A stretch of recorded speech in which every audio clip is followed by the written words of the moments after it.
السلام علیکم ورحمۃ اللہ وبرکاتہ۔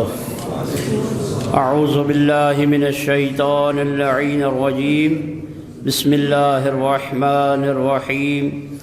الحمد للہ الذی کان موجودا قبل حدوث الاشیاء ویبقى بعد فناء الاشیاء، تفرد بالاولیۃ والقدم وبسم كل شيء ما عداه بالفناء والعدم، كما قال عز شانه كل شيء هالك إلا وجهه وكل نفس ذائقة الموت، وقال كل من عليها فان ويبقى وجه ربك ذو الجلال والإكرام۔ وقال الله سبحانه وتعالى في كتابه المجيد وفرقانه الحميد، بسم الله الرحمن الرحيم، يا أهل الكتاب لا تغلوا في دينكم ولا تقولوا على الله إلا الحق، صدق الله العلي العظيم۔ خالق کائنات نے دین اسلام میں جو بنیادی چیزیں متعارف کروائی ہیں ہمیں، ان میں اہم ترین جو معارف اسلامیہ میں رکن ہے وہ رکن توحید کا ہے۔ عقیدہ توحید، نظریہ توحید، تمام اسلامی علوم اور اسلامی معارف جو اسلام کی معرفت والی چیزیں ہیں، جن کو جاننا، ان کی معرفت رکھنا ضروری ہے، ان میں اہم ترین بنیادی ترین رکن جو ہے وہ نظریہ توحید ہے، اللہ رب العزت کو وحدہ لا شریک لہ ماننا۔ اور یہی وجہ ہے کہ بار بار خالق کائنات نے قرآن مجید میں اپنی وحدانیت کا برملا اعلان فرمایا ہے، اور متعدد مقامات پر اس امر کی طرف متوجہ فرمایا ہے لوگوں کو کہ یاد رکھیے تمام رسولوں کو جو میں نے بھیجا ہے، مبعوث کیا ہے۔ ابھی 27 رجب المرجب کی تاریخ گزری ہے، جو کہ بعثت سرور کائنات سید الانبیاء حضرت محمد مصطفیٰ صلی اللہ علیہ وآلہ وسلم کی بعثت کا دن تھا۔ اسی طریقے سے باقی جو انبیاء کرام ان سے پہلے گزرے، تمام انبیاء کی بعثت کی غرض اور غایت قرآن مجید میں اللہ رب العزت نے بیان فرمایا ہے کہ یہ سب اس لیے میں نے مبعوث کیے ہیں تاکہ میں اللہ کی عبادت، میں اللہ کی الوہیت، میں اللہ کی وحدانیت کا پیغام پہنچا سکیں۔ وَلَقَدْ بَعَثْنَا فِي كُلِّ أُمَّةٍ رَسُولًا، خالق کائنات قرآن مجید میں ارشاد فرماتا ہے، سورہ النحل کی آیت نمبر 36، وَلَقَدْ بَعَثْنَا فِي كُلِّ أُمَّةٍ رَسُولًا، ہم نے ہر امت میں، ہر گروہ، ہر قوم، ہر قبیلہ میں رسول کو بھیجا ہے، ایک پیغام دے کر بھیجا ہے۔ کیا پیغام ہے؟ ان اعبدوا اللہ۔ ان کا پرچم یہی تھا کہ اے لوگو اللہ کی عبادت کرو، اللہ کے سامنے جھکو، اللہ کو اپنا معبود مانو، کسی کے سامنے نہ جھکو، تمام امور اللہ کے حوالے کر دو۔ اور دوسرا واجتنبوا الطاغوت، اور جو باطل لوگ ہیں، جو حق سے مڑے ہوئے ہیں، جو طاغوت ہیں، جو سرکش ہیں، ان سے دوری اختیار کرو۔ اس کا مطلب یہ ہے کہ عبادت پروردگار بھی، ہماری نماز جمعہ بھی، ہماری باقی نمازیں اور عبادات بھی، مسجدوں میں آنا اور امام بارگاہوں میں آنا بھی، جو کہ عبادت خدا کا مظہر ہے،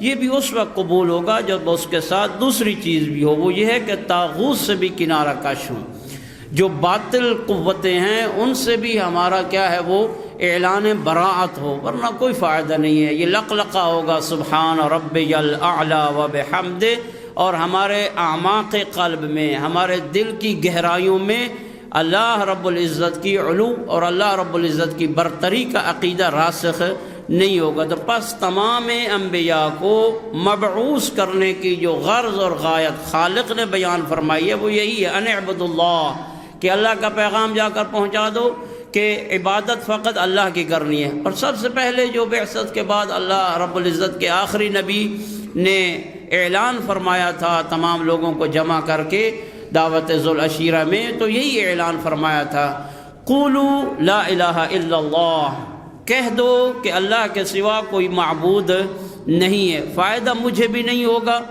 فائدہ اللہ کو بھی اس کلمے کا نہیں ہوگا بلکہ فائدہ آپ کو ہوگا۔ فرمایا تفلحو، تاکہ آپ کامیاب ہو جاؤ۔ تو لہٰذا دین اسلام کا بنیادی رکن توحید ہے۔ توحید کے علاوہ باقی انسان جو کچھ کرتا رہے وہ در حقیقت ایک فراڈ ہے، اس کی کوئی حقیقت ہی نہیں ہے، اس لیے کہ بنیادی چیز ہی جب ٹھیک نہ ہو تو باقی ساری چیزیں جو ہیں وہ غلط ہوں گی۔ تو قرآن مجید میں سورہ النساء کی آیت نمبر 171 میں خالق کائنات نے ارشاد فرمایا، میں ریفرنس اس لیے عرض کرتا ہوں تاکہ پڑھے لکھے نوجوان جائیں، جا کر مطالعہ فرمائیں۔ قرآن مجید پہ ریسرچ ہو رہی ہے ان لوگوں کی طرف سے جو قرآن کو نہیں مانتے ہیں، جو قرآن پہ عقیدہ ہی نہیں رکھتے ہیں، وہ ریسرچ کر رہے ہیں، انسٹیٹیوٹ قائم کر رہے ہیں کہ ہمیں قرآن میں دیکھنا کیا ہے، ہمیں قرآن میں سیکھنا کیا ہے۔ لیکن جن کو مفت میں یہ کتاب مل گئی ہے مسلمانوں کو، ان کے ہاں تو خیر پڑھی ہے نا، لیکن دیکھنا اور تحقیق تو بعد کی بات ہے۔ ہمارے جو بڑے دیندار طبقہ کے لوگ ہوتے ہیں ان میں بھی تحقیق کا دامن بہت ہی کوتاہ نظر آتا ہے۔ تو سورہ النساء کی آیت نمبر 71 میں ارشاد پروردگار ہوتا ہے، یا اہل الکتاب، اے اہل کتاب۔ اب ہم میں سے اکثر لوگوں کو تو اہل کتاب کا بھی پتہ نہیں ہوگا، یہ بھی ایک الگ ہماری مصیبت ہے کہ ایک ایک چیز کی ٹرم بھی بیان کی جائے۔ اے اہل کتاب، اے وہ قومیں جن پہ اللہ کی طرف سے کتابیں نازل ہوئی ہیں۔ اب معروف تو یہی ہے کہ یہود ہیں اور عیسائی ہیں، لیکن بعض علماء کے نزدیک کچھ اور بھی ہیں۔ بہرحال تو اے یہود و نصارا، لا تغلو فی دینکم، اپنے دین میں غلو نہ کرو، اپنے دین میں حدود سے تجاوز نہ کرو۔ جو حدود سے تجاوز کرنا اللہ رب العزت کو پسند نہیں ہے۔ پھر فرمایا ولا تقولوا علی اللہ الا الحق، اللہ کے بارے میں صرف وہی بات کہو جو حق والی بات ہوتی ہے، اللہ کے بارے میں ایسی باتیں نہ کہو کہ جو غلط ہیں۔ اس لیے کہ یہودیوں نے اپنے جن سے وہ ان کو عقیدت تھی، جیسے جناب عزیر سے ان کو عقیدت تھی مثلا، تو انہوں نے عقیدت میں آ کر، قداست میں آ کر، ان کے تقدس میں آ کر اسے اللہ کا بیٹا بنا لیا تھا، اور وہ یہ نظریہ رکھتے تھے کہ عزیر اللہ کا بیٹا ہے۔ اسی طرح عیسائیوں نے بھی جن سے ان کو عقیدت تھی، ان سے محبت اور عقیدت، یہ لوگ بہہ جاتے ہیں۔ جب بھی انسان کسی کی محبت میں زیادہ بہہ جائے تو وہ باؤنڈری کو کراس کرنا شروع ہو جاتا ہے۔ اور یہاں پہ مولا متقیان امیر المومنین حضرت علی بن ابی طالب علیہ الصلاۃ والسلام، جس نے معاشرے میں صحیح زندگی گزارنے کے رہنما اصول بیان فرمائے، آقا نے فرمایا کسی کی محبت میں بھی زیادہ تجاوز نہ کرو اور کسی کی دشمنی میں بھی حد سے نہ بڑھ جاؤ۔ اب فلسفہ کیا ہے، آقا نے خود آگے بیان بھی فرمایا۔ تو بہرحال ہر چیز کی حدود میں انسان کو رہنا چاہیے۔ تو عزیر کو اللہ کا بیٹا ماننے لگ گئے۔ عیسائی لوگ جو تھے وہ بھی جب جناب عیسیٰ کو دیکھا کہ نہ بغیر باپ کے یہ پیدا ہو گیا ہے، باپ ہے ہی نہیں ہے، کوئی آثار بھی نہیں تھے، تو انہوں نے کہا پس یہ عیسیٰ بھی اللہ کا کیا ہے، بیٹا ہے۔ اب یا اللہ، یہ عیسائیوں کی باتیں ہیں، یہ یہودیوں کی باتیں ہیں، آپ نے مسلمانوں کے لیے نازل ہونے والی کتاب ہدایت قرآن مجید میں اسے کیوں ذکر فرمایا ہے؟ یا اہل الکتاب لا تغلو فی دینکم، اے اہل کتاب اپنے دین میں غلو نہ کرو، تجاوز نہ کرو۔ تو مفسرین نے یہاں لکھا ہے کہ اللہ رب العزت کے علم میں یہ بات تھی، اور بعد میں آپ لوگوں نے دیکھا بھی ہے، اور بعض علاقوں میں یہ چیزیں ہیں بھی صحیح کہ پھر مسلمانوں نے بھی دین میں ان حدود کا تجاوز کرنا شروع کر دیا جن حدود پہ رکنا چاہیے تھا۔ جب جب انہوں نے جس شخصیت کو بہت زیادہ مقدس مان لیا، چاہے وہ نبی ہے، چاہے وہ امام ہے، چاہے وہ ولی ہے، تو حتیٰ جس کے پاس نہ رتبہ نبوت ہے، نہ رتبہ امامت ہے، کچھ بھی نہیں ہے، جو آج کل کے معاشرے میں پھیلے ہوئے یہ پیر صاحبان ہیں، تو ان کو بھی پتہ نہیں کیا کچھ ماننا شروع کر دیتے ہیں۔ تو اللہ رب العزت نے یہود و نصارہ کے اس عمل کے ذریعے سے مسلمانوں کو بھی بتا دیا، یاد رکھو محمد ابن عبداللہ میں اللہ کا بندہ ہے، میں اللہ کی طرف سے بھیجا ہوا رسول ہے، میں اللہ کی طرف سے بھیجا ہوا صاحب کتاب نبی ہے، صاحب شریعت ہے، لیکن اللہ کے حقوق یا اللہ کے جو اختیارات ہیں وہ محمد ابن عبداللہ کے پاس بھی نہیں ہے۔ کہیں جا کر یہ نہ کہہ دینا کہ اگر محمد نہ ہوتا تو اللہ رب العزت تو ختم ہو جاتا۔ ہاں، دین خدا نہ پھیلتا، مثلا دین خدا میں اس طرح کے یہ نہ ہوتا۔ دین اللہ کی ذات کسی کی محتاج نہیں ہے۔ پھر اسی طرح مسلمانوں میں کچھ طبقے ایسے بھی ہو گئے جو پھر پاک پیغمبر کے بعد آنے والی ہستی حضرت امیر المومنین علی بن ابی طالب علیہ السلام کے بارے میں بھی حدود سے تجاوز کرنے لگ گئے، حدود سے آگے بڑھنے لگ گئے۔ علی نہ ہوتے تو اللہ کو یہ کام بھی کرنا مشکل ہو جاتا، اللہ محتاج ہے، نعوذ باللہ فلاں ہمارے امام کو۔ یہ قداست کی اینک جب ہم بہت زیادہ لگا لیتے ہیں، کسی کا تقدس میں جب انسان بہہ جاتا ہے، پھر رتبوں کا خیال نہیں رہتا ہے، پھر انسان کو ان مراتب اور ان کیٹیگریز کا خیال ہی نہیں رہتا ہے، وہ سمجھ ہی نہیں رہا ہوتا ہے کہ یہ علی وہ ہے جو 13 رجب المرجب کو 30 عام الفیل کو خود اسی خانہ کعبہ میں فاطمہ بنت اسد سلام اللہ علیہ کے شکم اطہر سے پیدا ہوئے تھے، اور اللہ نے پیدا کیا ہے۔ لیکن یہی ہم لوگ جو ہیں پھر اس وقت جو بہک جاتے ہیں اور پھر سمجھنے لگ جاتا ہے کہ یہ ہے ہمارا جو ہے وہ نعوذ باللہ جو ہے کائنات کا چلانے والا اور سب کچھ کرنے والا۔ ایسی بات نہیں ہے۔ لا تغلو فی دینکم، دین میں کبھی بھی غلو اختیار نہ کرو۔ ولا تقولوا علی اللہ الا الحق، اللہ کے بارے میں حق بات کے علاوہ کوئی بات نہ کرو۔ تو اہم چیز جو دین اسلام میں ہے، جو رکن اسلامی ہے، وہ توحید ہے، اللہ رب العزت کو وحدہ لا شریک لہ ماننا۔ اور شرک ایک ایسی مصیبت ہے، ایک ایسی بلا ہے، ایک ایسا گناہ ہے جس کے بارے میں اللہ رب العزت نے ارشاد فرمایا، یاد رکھو میں سارے گناہ معاف کر سکتا ہوں، کروں گا یا نہیں کروں گا یہ آگے کی بات ہے۔ یہاں سے کوئی یہ نہ سمجھ لے کہ اس کا مطلب یہ ہے کہ ہمارے سارے گناہ بخشے جائیں گے، نہ، میرے ہاں استحقاق ہے کہ میں اس کے گناہ کو بخش دوں۔ ان اللہ لا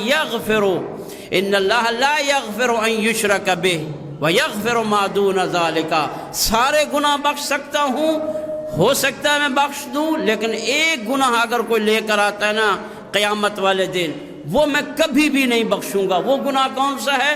اللہ کے ساتھ شرک کرنا، اللہ کے ساتھ کسی کو شریک قرار دینا، اللہ کے معاملات میں کسی کو شریک کار قرار دینا۔ اگر کوئی بندہ مشرک بن کر جاتا ہے، وعدہ پروردگار ہے، اعلان پروردگار ہے، ان اللہ لا یغفر ان یشرک بہ، جو اللہ کے ساتھ شرک قرار دیتا ہے نا کسی کو، کسی بندے کو، کسی ولی کو، کسی امام کو، کسی نبی کو، کہ اللہ نے جب کائنات کو خلق کرنا چاہا فلاں سے مشورہ کیا تھا، اللہ نے جب فلاں کو موت دینا چاہی فلاں سے پوچھا تھا، اللہ یہ کرنا چاہتا تھا، ہمارے فلاں مولا نے کہا نہیں اللہ یہ تو نہیں میں ہونے دوں گا، میں تو یہ کروں گا۔ اللہ کہنا چاہتا تھا میں اسے بیٹے نہیں دوں گا، فلاں ہماری بزرگ شخصیت آ گئی کہ یہ اللہ کا فیصلہ ہے بیٹے نہ دینا، لیکن میرا فیصلہ یہ ہے کہ میں اس کو اتنے بیٹے دوں گا، اور درمیان میں پھر نعرہ بھی لگ جاتا ہے۔ یہ اللہ رب العزت کی توحید کو گویا ہم کیا ہے اس کے پرخچے اڑا رہے ہیں، اپنے نظریے توحید کو تباہ و برباد کر رہے ہیں۔ لیکن کس لبادہ میں؟ عقیدہ کے لبادہ میں، کس لبادہ میں؟ تقدس کے لبادہ میں، کس لبادہ میں کہ ہم فلاں ہستیوں کے جو ہے وہ زیادہ ماننے والے ہیں۔ آج جس ہستی کی ولادت باسعادت ہے جناب سیدہ شریکت الحسین زینب عالیہ، اللہم صلی علی محمد، بطلت و کربلا، جس نے اگر کربلا میں نہ ہوتی تو کربلا کے یہ میں نہیں کہہ رہا، بہت بڑے علماء کرام نے یہ کہا ہے کہ ٹھیک ہے مولا امام حسین کی شہادت عظمیٰ ہے، لیکن اگر کربلا معلیٰ میں جناب زینب بنت علی ابن ابی طالب علیہ السلام نہ ہوتی تو کربلا کی یہ تاثیر شاید اتنی نہ رہتی۔ یہ کردار زینبی ہے جس نے جناب امام حسین علیہ السلام کی اس شہادت کو بھی زندہ رکھا۔ آئیے توحید جناب زینب کبریٰ کو دیکھیے۔ جب ابن زیاد کے سامنے آئیں بی بی تو ابن زیاد نے تانا دیا، یزید نے بھی اس قسم کی کلام کہی تھی کہ یا زینب یا بنت علی کیف رأیت صنع اللہ بک، تو نے کیسے دیکھا ہے کہ یہ جو اللہ نے آپ کے ساتھ کیا ہے کہ آپ کے بیٹوں کو، آپ کے بھائیوں کو، آپ کے عزیزوں کو، آپ کے بھتیجوں کو، سب کو کربلا میں جو ہے وہ مار دیا ہے، اللہ نے مار دیا، کیسے دیکھا ہے آپ نے یہ اللہ کا کام ہے آپ کے ساتھ جو ہوا ہے؟ اب سنیے کون خاتون ہے جس کے سامنے اتنے لاشیں ہوں، بھائیوں کے لاشیں ہوں، بیٹوں کے لاشیں ہوں، بھتیجوں کے لاشیں ہوں، اور پھر اس کے باوجود بھی اپنے اعصاب پہ کنٹرول رکھتے ہوئے ایک جملہ تو کجا اشارتاً بھی ایسی بات نہ نکلے جس میں نظریہ توحید کے حوالے سے کوئی غلط بات ہو۔ تو اس وقت جناب زینب عالیہ بنت علی علیہ السلام نے فرمایا یا ابن مرجانہ ما رأیت صنع اللہ الا جمیلا، میں نے اللہ رب العزت کا جو ہمارے ساتھ یہ سلوک ہوا ہے یہ میں سوائے اچھے اور جمیل کے اور کچھ نہیں دیکھ رہی۔ گویا جو کچھ بھی اللہ نے ہمارے ساتھ کیا ہے اللہ کی طرف سے تو ہمارے ساتھ اچھا ہی ہوا ہے۔ یہ ہے توحید جناب سیدہ زینب سلام اللہ علیہ۔ بچپن کا عالم ہے جناب زینب عالیہ کا۔ مولا امام علی علیہ السلام نے اللہم صلی علی محمد وآلہ، بیٹی زینب کو کہا ابنتی زینب قولی واحد، اے میری بیٹی کہو ایک۔ جناب زینب عالیہ نے کہہ دیا ایک۔ پھر اس کے بعد مولا متقیان نے کہا ابنتی زینب قولی اثنان، اے میری بیٹی کہیے دو۔ اس وقت جناب زینب بنت علی نے عرض کی بابا جس زبان سے اللہ کی وحدانیت کا ایک کا اقرار ہو گیا ہے نا پھر دو زبان پہ نہیں آئیں گے۔ گویا اس امر کی طرف بی بی چلی گئی کہ میں نے اللہ کی وحدانیت کا اقرار کر لیا ہے، میں اللہ کی توحید کی موحدہ بن چکی ہوں، اب میری زبان سے دو ہی نہیں آ سکتی ہے، اب میری زبان پہ دو کا لفظ نہیں آ سکتا، یعنی اس قدر یہ توحید بھرا گھرانہ ہے۔ اور پھر جب امام حسین علیہ السلام کا لاشا پڑا ہوا ہے اور بی بی جا رہی ہے تو کیا کہا؟ الہی تقبل منا ھذا القربان القلیل، یا اللہ یہ معمولی سی قربان القلیل، یہ تھوڑی سی قربانی جس میں سید الشہداء جیسا کا سر کٹا ہوا پڑا ہے، جس میں ہم شکل پیغمبر حضرت علی اکبر کی قربانی ہے، تھوڑی سی قربانی کو قبول فرما لے۔ اتنے بڑی توحید کے عقیدے کی مالکن ہو جناب سیدہ، اور ان کے عقیدہ میں ہم یہاں مجالس و محافل بھی برپا کریں۔ آج بھی مجالس ہوں گی، کل بھی ہوں گی، مسلسل یہ ماہ شعبان المعظم میں جشن بھی ہیں، محافل بھی ہیں۔ کبھی دیکھا ہے کہ ان ہستیوں کا نظریہ توحید کیا تھا، ان کا اللہ کے ساتھ ربط کتنا تھا؟ مولا متقیان کیا فرماتے ہیں امیر المومنین علی بن ابی طالب علیہ السلام؟ یا اللہ میں تجھے اس لیے سجدے نہیں کرتا کہ مجھے تیری جنت کا لالچ ہے، میں اس لیے بھی تجھے سجدہ نہیں کرتا کہ میں تجھے تیری جہنم سے مجھے کوئی ڈر ہے، بل وجدتک اہلا للعبادت فعبدتک، یا اللہ میں نے تو تجھے عبادت کے لائق پایا ہے، مجھے تیری معرفت اتنی ہو گئی ہے کہ میں سمجھتا ہوں کہ اگر علی کی پیشانی جھکنی ہے تو تیری درگاہ کے سامنے جھکنی چاہیے، عبدتک، تو اس معرفت کی وجہ سے میں تیری عبادت کرتا ہوں۔ تو بس عقیدہ توحید واقعاً جن لوگوں نے مولا متقیان کے نہج البلاغہ سے سیکھا ہے وہ کہہ اٹھے ہیں کہ اگر عقیدہ توحید صحیح طور پر لینا ہے تو امیر المومنین کی کلام سے لیا جائے۔ ابن تیمیہ کے عقیدے کے ماننے والے ہم لوگ نہیں ہیں، ہم مولا متقیان کے عقیدہ کے ماننے والے ہیں۔ تو بس انسان کو اپنے عقیدوں میں سب سے بنیادی چیز ہے توحید، نظریہ توحید، وہ فقط لا الہ الا اللہ کے پڑھ لینے سے حاصل نہیں ہو جائے گا۔ آئیے ذرا اس مختصر وقت میں توحید کی چند اقسام کی طرف آپ کی توجہ کو مبذول کرواؤں گا کہ جب ہم اس کلمہ وحدانیت کو بلند کرتے ہیں، ابھی اذان میں بھی آپ نے سنا، اقامت میں بھی کہا جائے گا، ویسے بچوں کو رٹواتے ہیں بیٹے کہیے بیٹی کہیے لا الہ الا اللہ، ہم بھی کہتے ہیں کہ میں اللہ کی وحدانیت کی گواہی دیتا ہوں۔ کیا مطلب میں اللہ کی وحدانیت کی گواہی دیتا ہوں؟ اللہ ایک ہے، یہ معنی تو ریاضی والا معنی ہے، 1 2 3 یہ تو ریاضی والا معنی ہے، آپ سب ایک ہیں، میں ایک ہوں، میرا تو کوئی اور میں تو نہیں ہوں، میں ایک ہی ہوں، تو ہم میں سے سارا ایک ہی ہے، یعنی لا الہ الا اللہ، یعنی اللہ، سنیے، اللہ رب العزت اپنی ذات میں یکتا ہے، اس جیسی کوئی ذات نہیں ہے، وہ یونیک ہے، وہ یکتا ہے، اس جیسا کوئی نہیں اس کی ذات میں۔ کیا مطلب؟ یعنی اس کا وجود کسی کا دیا ہوا وجود نہیں ہے، اس کو کسی نے وجود عطا نہیں فرمایا ہے، جسے ہم اپنی علمی اصطلاح میں کہتے ہیں کہ اس کا وجود واجبی ہے، یعنی واجب الوجود ہے، یعنی اس کی ذات نے اس کے وجود کا تقاضا کیا ہے، اور کوئی ایسی گھڑی نہیں تھی کہ جس میں وہ نہ ہو، کوئی ایسی گھڑی نہیں ہوگی جس میں وہ ذات نہ ہو، ازل سے ہے، ابد سے ہے، ہمیشہ سے ہے، قدیم ہے، اور ایسا وجود معاف کیجئے کسی کا بھی نہیں ہے۔ سید الرسل بعد از خدا ہے نا، سید الرسل پاک پیغمبر محمد مصطفیٰ صلی اللہ علیہ وآلہ وسلم کا وجود بھی، ان کا وجود بابرکت بھی ایسا وجود نہیں ہے جو اللہ کا وجود ہے، انہیں بھی کسی نے وجود عطا کیا ہے تبھی تو 17 ربیع الاول عام الفیل کا جشن مناتے ہیں نا۔ اس کا مطلب ہے کہ اس دن وہ نور محمدی اس دنیا میں ظاہر ہوا ہے۔ اگر عالم ارواح میں بھی چلے جائیں کہ آدم سے 2000 سال پہلے یہ نور موجود تھا، تو یہ نور پیدا تو کسی نے کیا ہے نا، وہ اللہ رب العزت نے یہ نور پیدا کیا ہے۔ تو پس اللہ ایسی ذات ہے جو کسی کی اپنے وجود میں محتاج نہیں ہے، سب اس کے سوا جو بھی ہستیاں ہیں، آدم سے لے کے خاتم تک، خاتم سے لے کے ہمارے 12ویں امام تک، پھر اس کے بعد باقی کائنات ہے، آسمان ہے، زمین ہے، انسان ہے، سب کو اللہ نے وجود عطا کیا ہے۔ یعنی یہ اپنے وجود میں محتاج ہیں، وجود کے لینے میں بھی محتاج ہیں، اور اس دنیا سے یہ وجود جب ختم ہوگا اس میں بھی محتاج ہیں۔ کوئی ہے جو ان کے وجود کو اٹھا لے گا؟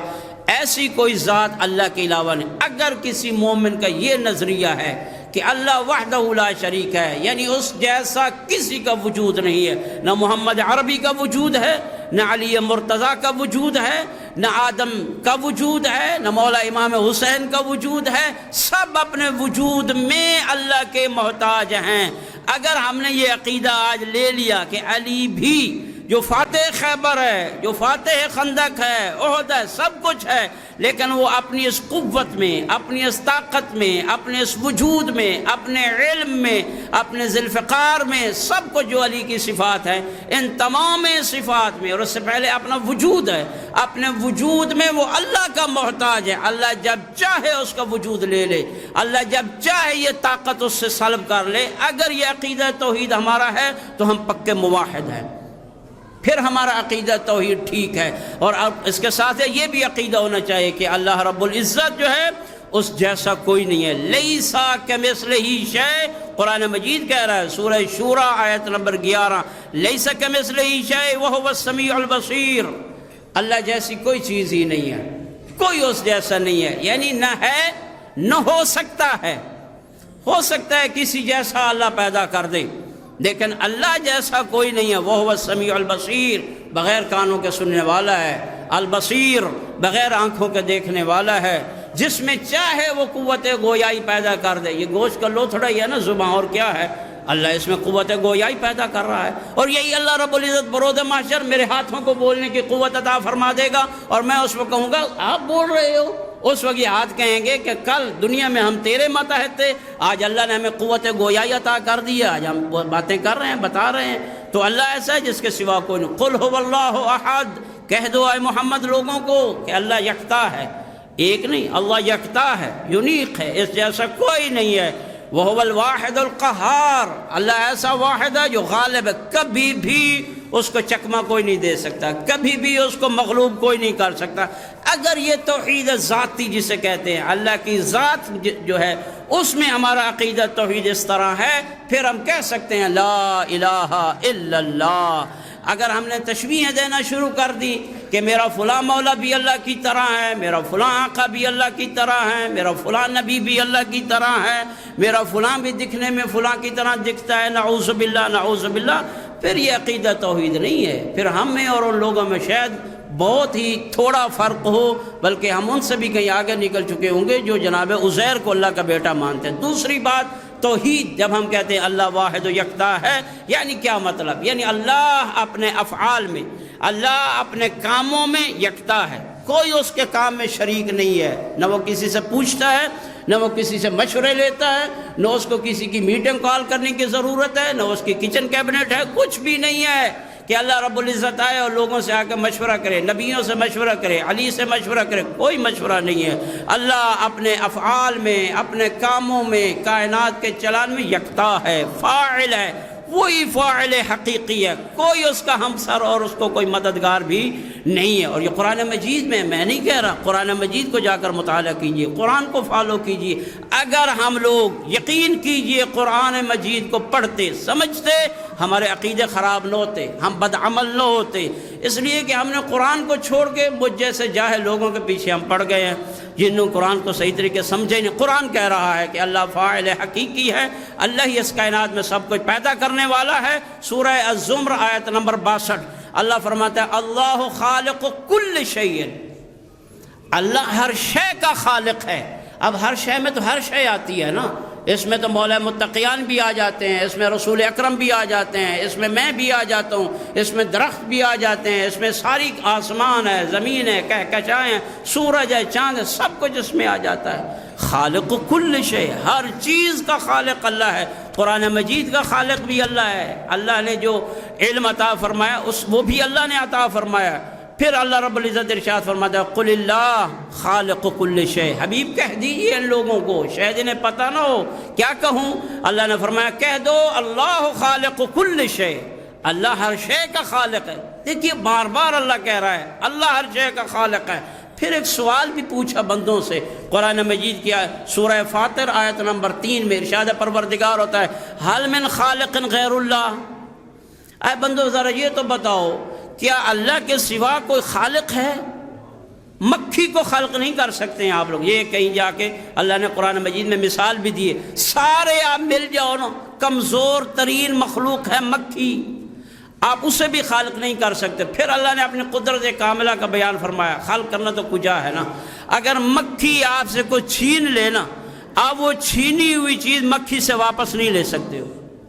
پھر ارشاد فرمایا ضعف الطالب والمطلوب، کتنا کمزور ہے چھیننے والا بھی، اور اس مکھی سے چھینی ہوئی چیز کو لینے والا بھی کتنا کمزور ہے۔ طالب بھی کمزور ہے جو طلب کر رہا ہے چھینی ہوئی چیز کو واپس لے، اور جس نے کتنا انسان کمزور ہے، لیکن ہاں باتوں میں فرعون ہے، باتوں میں نمرود ہے، باتوں میں بہت بڑا بنتا ہے، لیکن ذرا اپنی حقیقت کی طرف دیکھ۔ مولا متقیان امیر المؤمنین علی بن ابی طالب نے ارشاد فرمایا ہے اے کرسی پہ بیٹھ کے فرعون بننے والا، اے لوگوں پہ ظلم اور جبر کرنے والا، اے فسطائیت کے نظام کو رواج دینے والا، ایک زمانہ تھا تو اس کرسی پہ نہ تھا، ایک زمانہ ہوگا تو اس کرسی پہ نہیں ہوگا۔ اور پھر ایک اور بات بھی سن لے، آقا نے فرمایا یاد رکھ تیری ابتدا نطفہ ہے جو کہ نجس ہے، نجس سے تیری ابتدا ہے، اور ذرا آنا بندہ میں تجھے تیری انتہا بھی بتاتا ہوں۔ امیر المومنین فرماتے ہیں تیری انتہا کیا ہے؟ انتہا آخر تیرا کیا ہے؟ جیفہ، مردار۔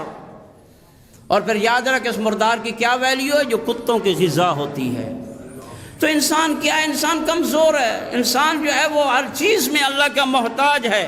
اور پھر ایک عقیدہ توحید میں اس بات کی طرف بھی ہمیں متوجہ رہنا چاہیے، وہ یہ ہے کہ اللہ رب العزت کی ربوبیت میں کوئی اس کا شریک نہیں ہے، جسے کہا جاتا ہے توحید ربوبی، مدبر کائنات، اس کائنات کا مدبر، اس کائنات کا چلانے والا، ہواؤں کا چلانے والا، یہ دریاؤں میں جو روانی آتی ہے پانی کی، ان موجوں کو چلانے والا، یہ ساری کائنات، کسی کو زندگی دے رہا ہے، کسی کو اولاد دے رہا ہے، کسی کو بیٹے دے رہا ہے، کسی کے بیٹے مار رہا ہے، کسی کو لمبی زندگی دے رہا ہے، یہ پورا نظام کائنات جو چلانے والا ہے۔ اللہ فرماتا ہے بس میں ہوں، بس میں اللہ ہوں اور کوئی نہیں ہے۔ اگر آپ کہیں کسی مجلس میں بیٹھ کے یہ سنیں کہ ناظم کائنات جو ہیں وہ ہمارے فلاں مولا ہیں، اور کائنات کا چلانے والا جو ہے فلاں کی انگلی پہ کائنات ناچتی ہے، نعوذ باللہ، پھر ذرا دیکھیے کہ قرآن سے ہم کتنا دور ہیں۔ اللہ تو فرماتا ہے کہ اس کائنات کا چلانے والا بس میں ہوں، اس کائنات کا رب بس میں ہوں، اسے توحید ربوبی کہا جاتا ہے، مدبر کائنات بس اللہ رب العزت ہے۔ اور اس کے بارے میں قرآن مجید میں فرمایا اللہ رب العزت نے سورہ یونس آیت نمبر 3 رجوع فرمائیے، اللہ فرماتا ہے ان ربکم، یاد رکھو بے شک تمہارا جو رب ہے، الذی خلق السماوات والارض فی 6 ایام، یہ ایسا رب ہے جس نے 6 دنوں میں آسمان اور زمین کو خلق فرمایا۔ اب یہ 6 دن کیا ہیں؟ یہ مفسرین نے بہت اس میں بحثیں کی ہے، یہ دنیا کے 6 دن نہیں ہیں۔ ثم استوى علی العرش، اور پھر اس کے بعد اس نے عرش کو برابر کیا، یہ ہے تمہارا رب۔ پھر یاد رکھو یدبر الامر، یہ اللہ وہی ہے جو تمام امور کی تدبیر کرتا ہے۔ ما من شفیع الا من بعد اذن، جو لوگ یہ کہتے ہیں نا ہمارا تو فلاں شافی ہے، فلاں ہماری شفاعت کر دے گا، فلاں ہمیں جنت میں ایسے ہی انگلی کے اشارے سے بھیج دے گا، ذرا سنیے اللہ کیا فرماتا ہے، فرماتا ہے ما من شفیع، کوئی بھی قیامت والے دن شفاعت نہیں کرے گا، الا من بعد اذن، مگر اسی کی شفاعت چلے گی جسے اللہ اجازت دے گا، اس کی شفاعت کرو، وہ اس کی شفاعت کرے گا۔ پس عقیدہ توحید جتنا راسخ ہونا چاہیے انسان کا، اس کے بعد اتنے ہی اس کے اعمال میں اخلاص پیدا ہوگا۔ بسم اللہ الرحمن الرحیم، والعصر ان الانسان لفی خسر